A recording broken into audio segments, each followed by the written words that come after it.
fakts, ko tu iespējams nebūsi zinājis. Vai tu zināji to, ka mazāk kā 7% pasaules iedzīvotāju ir ieguldījušies kriptovalūtā?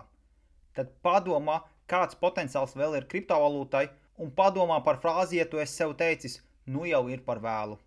Mazliet vēstures šajā vietnē cilvēki sūdzējas par to, ka viņam ir tikai 600 bitkoini. Šobrīd tā vērtība ir vairāk kā 60 miljonu ASV dolāru. Jeffs Bezos pārdeva turpat 3 miljonus savu akciju, kas bija vairāk kā 665 miljoni ASV dolāru vērtībā. Saskaņā ar Forbes datiem 60% no Trumpa neto vērtības atrodas kriptovalūtā.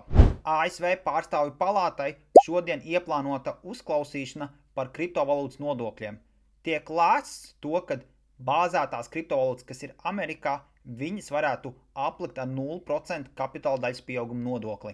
Vairāk par kripto www.kriptonumur1.lv, kā arī mūsu Telegram kanālā Kripto numur 1.